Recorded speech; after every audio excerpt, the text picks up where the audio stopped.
ভূত বলে আসলে কি আছে, এই নিয়ে গবেষণা বা আলোচনা শেষ নেই। তবে গুণীজনের মুখে শুনেছি ভূত বলে আসলে কিছুই নেই। যেটা বা যেগুলি আছে তা হলো আত্মা ও প্রেতাত্মা। দেহ থেকে আত্মা বেরিয়ে গেলেই মৃত্যু হয়, কিন্তু প্রেতাত্মা হলো যার আত্মা প্রেত গতি লাভ করেছে। আসলে আমাদের সমাজেই কিছু মানুষ জীবিত অবস্থায় বিভিন্ন নেগেটিভ বা খারাপ কাজের সাথে যুক্ত থাকেন। তারাই মৃত্যুর পর প্রেত গতি প্রাপ্ত হয়। আর সেই সমস্ত প্রেতদের অদ্ভুত ক্ষমতা থাকে মানুষের ক্ষতি করার, আর যে কোনো খারাপ মানুষের শরীরে চাইলে তারা প্রবেশ করতেই পারে। কোনো দুরাত্মার শরীরকে বশে নিয়ে প্রেতাত্মারা নিজেদের চাওয়া পাওয়াগুলিকে পূরণ করতে চায়। আজ এমনই একটি ঘটনা তোমাদের শোনাব। ঘটনায় যাওয়ার আগে বলি, আতঙ্ককে যারা নতুন শুনছো তারা অবশ্যই চ্যানেলটি সাবস্ক্রাইব করে বেল আইকনটি প্রেস করে দিও। তাতে কি হবে, নতুন নতুন গল্পের নোটিফিকেশনগুলি সবার আগে তোমাদের কাছে পৌঁছে যাবে।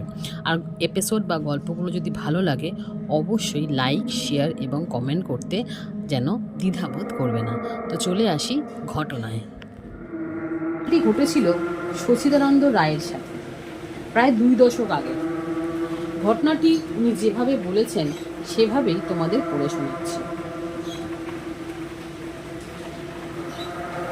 প্রায় 2 দশক আগে গিয়েছিলাম কুম্ভ মেলায় কিছু পরিচিত মানুষদের সাথে। তবে আমরা গিয়েছিলাম একেবারে মেলার শেষের দিকে। সেখানে গিয়ে পুণ্য স্নান সেরে 4 দিন থাকার কথা ছিল, চারপাশ ঘোরাঘুরি করব এই জন্য। তো গঙ্গা স্নানের পরের দিন সন্ধ্যাবেলায় অন্যরা যখন ভাঙা মেলায় জিনিস কিনতে ব্যস্ত, আমি একটু হাঁটতে হাঁটতে চলে গেছিলাম স্থানীয় একটি শ্মশানের দিকে। সন্ধ্যা তখন 8টা সাড়ে 8টার মতন হবে। শ্মশানের পাশ দিয়ে যেতে গিয়ে দেখি ভিতরে একটি জায়গায় ধুনি জ্বলছে। সেখানে নিশ্চয়ই কোনো সাধু সন্ন্যাসী আছে, এই ভেবে গেলাম সেদিকে। মনে মনে ভাবলাম আর কিছু না হোক সাধু সঙ্গ তো পাওয়া যেতে পারে। এরকমই চিন্তাভাবনা নিয়ে ধুনির দিকে এগিয়ে গিয়ে দেখলাম এক সাধু সেখানে বসে আছে। আমাকে দেখেই সাধু সাদরে ডেকে নিলেন, এমনভাবে ডাকলেন যেন আমার অপেক্ষাতেই ছিলেন। আইয়ে আইয়ে बैठिए यहाँ। প্রণাম করে বসলাম গিয়ে ওনার কাছে। যেতেই উনি একটা বাতাসা আমায় দিয়ে বললেন, खा ले, माँ का प्रसाद है, सबको नहीं मिलता, ये मिलने का नसीब सबके पास नहीं होता। আমিও মায়ের নাম শুনে খেয়ে নিলাম।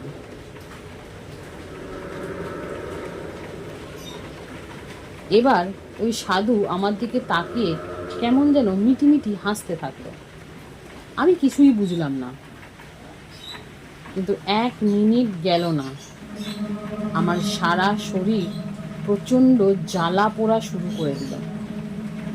হঠাৎ এমন হওয়ায় আমি সাধুজিকে বললাম, কি খাওয়ালেন আমায়, আমার সারা শরীর জ্বলে যাচ্ছে কেন? উনি হঠাৎ বিকট শব্দে হাসতে শুরু করলেন। সে যেন কোনো অন্য জগতে শয়তানের হাসির আওয়াজ।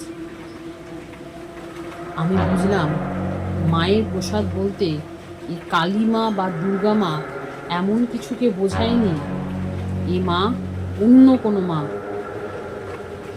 এতক্ষণে সেই সাধুর চোখ গাঢ় রক্ত বর্ণ ধারণ করেছে।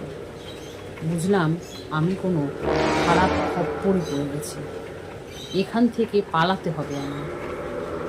কিন্তু উঠতে গিয়ে দেখি আমার শরীরের নিচের অংশ প্রায় পাথরের মতন ভারী হয়ে গেছে।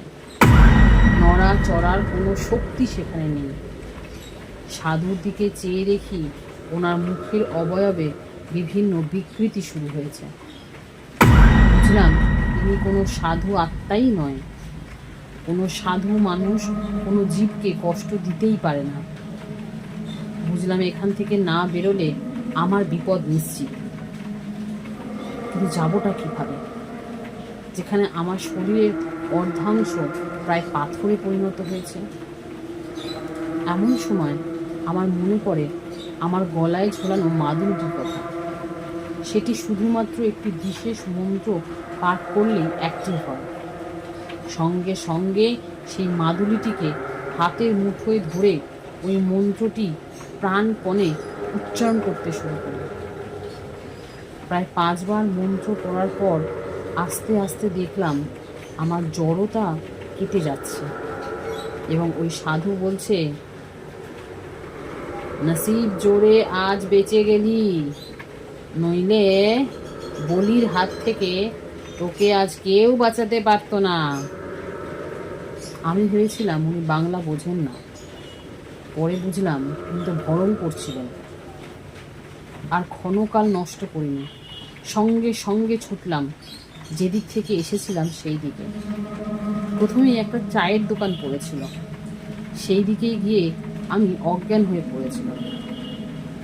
জ্ঞান হতে দেখি একটি বেঞ্চে শুয়ে আছে, বেশ কিছু মানুষ আমার চারপাশে। চা দোকানদার আমাকে 1 কাপ গরম দুধ দিলেন। আমি ওদের সব কথা বললাম। কয়েকজন ওই ঘটনা শুনে গেল সেই শ্মশানের দিকে, কিন্তু কাউকেই আর দেখতে পায়নি ওরা। ওই দোকানে একজন খুব বয়স্ক লোক বসেছিলেন। উনি তখন বললেন, তুমি যাকে দেখেছ সে সাধুর চেহারা হলেও ও কোনো সাধুই নয়, ওর মধ্যে কোনো প্রেতের বাসা ছিল। সব সাধুই সাধু নয় বাবা, অনেকে এইসব পথে এসেও অনেক পাপকর্ম করে, তখন ওদেরই চালন করা বিভিন্ন প্রেত ওদের শরীরের দখল নিয়ে নিজেদের কামনা পূরণ করে। তোমায় বলি দিয়ে হয়তো ওই প্রেত কোনো অভীষ্ট পূরণ করতে চেয়েছিল। অনেক ভাগ্যগুণে বেঁচে ফিরেছ, না জেনে না বুঝে সব কিছু ঘাঁটাতে নেই বাবা, বুঝলে?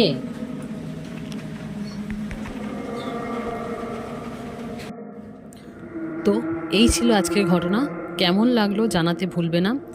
যদি ভালো লেগে থাকে অবশ্যই নির্দ্বিধায় আমাদেরকে কমেন্ট করো। আর খুব শীঘ্রই আবার নতুন কোনো এপিসোড, নতুন কোনো গল্প নিয়ে তোমাদের সামনে ফিরছি। ততদিন ভালো থেকো, সুস্থ থেকো, আতঙ্ককে সঙ্গে রেখো। আজ চলি, টাটা।